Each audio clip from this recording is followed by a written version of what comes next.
What's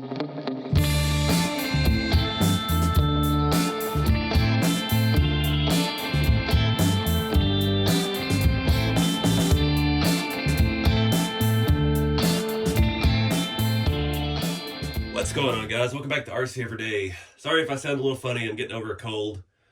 It's been an eventful week. So, this is exciting. This is another video in the series of the rat rod kits. And we're going to cover all the basic stuff. It's been covered before in all the other build videos, but I'm going to put it all in one place and one playlist here on YouTube. So anyone that's bought a kit has access to it pretty easily. And I'm going to try to break it down a little more specific. I did the kit instruction in 2 parts. Mainly it's all in one. But yeah, today we're going to cover the front wheels. So using these solid front axles, these Tamiya semi-truck axles, they are designed for semi-truck wheels. They're made to take ball bearings. They're not made to work with 12mm hexes. So I've found a lot of different ways around that. And we're going to cover those from cheapest and easiest to the most expensive. It's still not that expensive, but the better ways to do it. So let's get started. All right, so we're going to start with the easiest solution to the problem. Use a wheel that's designed for the axle. These are RC four-wheel drive, I think they were called diesel wheels. They're kind of a 2-hole steel dually wheel. Most semi-truck wheels are 1/7s. Kind of puts you in a limited area as far as tires go. You can stretch 155s on them pretty easily, but it just depends on the look and everything you're going for. But these wheels are designed to have a ball bearing. Ball bearing goes on the inside of the wheel here and on the back side of the wheel. Slides over the shaft, tighten the nut all the way down, boom, done. Nice free spin, no problems with that. Limited stuff for the semi-trucks. RC4 Drive has made some fancy looking billet wheels. You can get these wheels, I think, from Extra Speed. I think RC4 Drive has started making those again, but that's one option. So let's get into if you want to use a 12mm hex. It's kind of funny, I just realized that every one of my rat rods has a different method of adapting wheels to the front. So I've kind of really tried everything already. So the tank track rod here, this has a 3D printed option. So this is a bearing adapter. You see I just have a plastic bushing in here, Tamiya size. These I believe I found on Shapeways, I think they were Hoyfab. It's just a 3D printed piece. It allows you to fit a 12mm hex in one bearing. The problem with those, once you put your wheel on, you can over tighten your nut and it not allow proper clearance. Because that's the issue when you start adapting these, you get into not being able to get your nylon nut to fit on all the way. And if you do, you get to the point where your tire won't spin. So you've got to find the right amount of back spacing, and it's different with every kind of wheel. So there's not really one solution for that problem. But like these RC four-wheel drive wheels here, these were the cruiser wheels, I believe, 1/9s. They have this type of wheel nut. So it has an extension because the hub on it is super deep. And that allows us to have a little bit wider track width in the front. But you see if I tighten that down all the way, the tire won't spin. So what I've done with these, just back them off half a turn and put some Loctite on it. And I've not had any issues with them flying off. But yeah, let's move on to an even easier solution. All right, so this is a little bit unconventional. These wheels and tires came from a 1/8 scale model car. These came off of Willie's Jeep, and they just happen to be the same diameter shaft as this. So this pretty much just slides over, and you put a nut on the outside, and you just don't tighten it down all the way to where it works. This wheel has been riding on this shaft for a couple years now. Well, this one, yeah, I finished this last year at USTE. So this is Briggs a year old now. I mean, if you really drive it a lot, maybe grease it. Not had any issues with these wearing these out. And if you did, these drop axles that we use from eBay, you can buy replacement hubs for them. You can swap these out with the standard Tamiya semi-truck spindles. Not a expensive piece to replace if you had to. These are similar to like what I have on number 3. They have a longer stud on the back, so it did make it a little bit more complicated to get a nut to fit on the front. I had to actually drill out the front of the wheel. These are just like, I call it pot metal. It's just kind of like cast, cheap steel, not super durable. Again, these wheels, if you know, I was running this wide open, hit something head on, wheels hit first, might break the wheel. But again, that's another option for your tire and wheel thing, but some things just work, some things won't. So we'll slide this back on here. It is a 2-piece wheel. See, we have most of the wheel studs sticking out the outside. We just want to get it to where the nylon actually catches, because then it won't be able to back off on us. See, we can get it too tight where it won't turn, then we can back it off to where it will. Simple solution. All right, so this is one of the easiest solutions that I ever found. You just use a 12mm hex. Keep your 12mm hex and you drill it out so it fits over this shaft. I'm using a brass bushing in here for spacing because these wheels are super wide. These are the, what were they, the rally wheels. They had the chrome ring around them from RC four-wheel drive. Got them on these super wide Michelin semi tires. It's a 1.9 wheel stretched on a 1.7, but I'm just using the 12mm hex. I'm using this bushing that fits over that to space that away, and it's the same thing. You don't want to over tighten the nut, but it allows us to get the nut on to the point where the nylon can catch and the wheel can still spin. So again, it is metal on metal. This truck I've driven a lot and it has less wear on it than the last one did.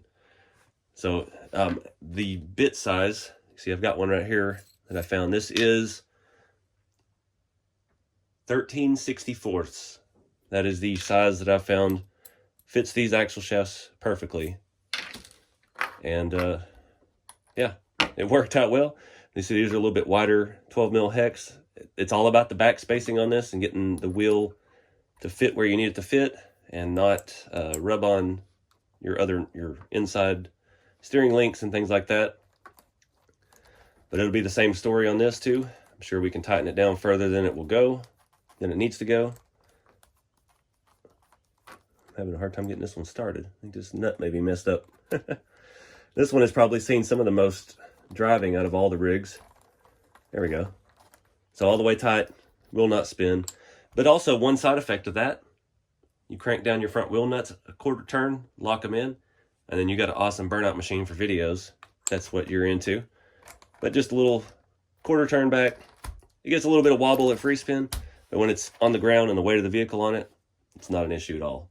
As long as you can stay into the nylon part of the washer or the lock nut, it will not back off on you. And if your nylon won't reach, I've got a solution for that as well. So you can see here on the 3-window coupe, that nut is on backwards. So we put nylon on first. There was just no way to get it to hold. You use the wheel nuts that don't have the flange. They don't have the flared side. And yeah, just put it on backwards. I ran my sand scorcher like that for years, and I abused the snot out of that thing, and I've never had an issue with it. And that's what we did on the front of this with the extra wheel adapter. So the best solution for this whole thing is these pieces here. These, I have a link to these below. These are in my Amazon store. These are for some Tamiya DTOX buggy or something like that. But it gives us a 12mm hex and ball bearings. And it's basically like the 3D printed one that we started with, but it's aluminum. And it works perfectly well. It does take up a little bit more depth on your axle shaft. We'll pull this one off here and show you. You can see how easy it is to take that nut off even though it's on backwards. Nylon first. You see it's on there. It's got a ball bearing in it. It has 2 ball bearings. It has a smaller one on this side, a larger one on the outside. And that'll allow you to run 12mm hex. Those used to be around $13 for a set. It does come with 2 standard 12mm hexes because it's made for the buggy. But the front pieces are all you need really for the rat rods. Right now they're about $20 on Amazon. I don't know why they've gone up. But that is the cleanest, nicest solution to the problem. If you're worried about wearing down your spindle or anything like that, this is the way to go. Again, it all depends on your wheel. These are plastic scale wheels. These are some cheapies off eBay and just standard 12mm hex. It works out perfect. I just had to put the nut on backwards to give it the proper back spacing. It goes right on. I have one more option. It's kind of silly, but it works. I know a lot of people think it's got to be a bearing, or it's got to be, on a non-drive axle, it really needs to be a bearing. And I totally get that. It's a matter of how much you drive your rat rod. If you're going to drive your rat rod all the time, if you're going to drag race with it, yeah, you definitely want bearings and stuff. You don't want any resistance in the front suspension. So this last option, probably not for you. This is the way you want to go, most likely, out of all the solutions, but trying to keep it budget friendly. I mean, drilling out your 12mm hex, It doesn't get any simpler than that. You probably got a drawer full of these somewhere. Got some drill bits, make it work, get it rolling, and can go from there. But these little things are awesome. There's also one more way. Well, I got two more ways to show you. My buddy Brent, he's the guy who builds the bridges and stuff at USTE. He sent me a link. You can there's a ball bearing that fits in a 12mm hex. There, you can order a ball bearing that'll fit the spindle of your front axle, and the outer diameter is the 12mm hex, and it just fits in there and works. I haven't tried that yet. He did it. He sent that to me and said it was an awesome solution. I don't have that handy at the moment, the dimensions of the bearing, but there's lots of solutions to this problem. But let me show you one more kind of silly solution that works, and yeah, we'll wrap this video. Like I said, every wheel is different. The offsets are different. It all depends on what you're running and how it works. This wheel and tire, I'm actually not going to change it on my prototype build. This is the first of the kits. This is plastic. This is from RJ Speed. It used to be Bowlink. These are body mounts for like the Bowlink Digger and the Legends cars. I'll show you. Got one right here. This is actually a vintage Bowlink car. Their body posts are these giant threaded pieces of plastic, and these are the nuts that are supposed to go on it. It doesn't work on this body very well, but it has side mounts. Those thread right on there, and that's how you attach your body. So these pieces are super cheap. It's just plastic. You see it's threaded in the middle. It's got a flange on one side. It slides right on, fits right in your wheel, and works. Obviously, I don't have a lot of miles on this one, but I've used this method before, and I've never seen even the threads damaged on the inside of one. And it works just great. But again, it all depends on your offset. These wheels have a different style of 12mm hex.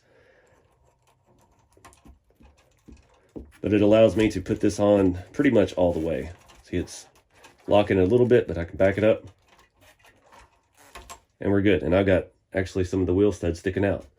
So we've got plenty of free movement in the front, and works out well. So there's more than one way to skin that cat. There's a lot of ways to fix it. I'm sure there's some stuff I haven't even thought of yet. I've been doing this for a lot of years, and that's all of the solutions that I've come up with to the problem. The bearing adapter from the Tamiya buggies, there's a link below in the video description to that in my Amazon store. That's the cleanest way, but it won't work with all wheels just because the offset and where the hub is and how it all works out. It just depends. I've had to run spacers, they're washers in to space them out. I've had to file down 12mm hexes to make them narrower. It all depends on what tire and wheel mainly you use. But yeah, hope that helps some people, and stay tuned. We've got more tutorials and things coming to help you with your rat rod kits.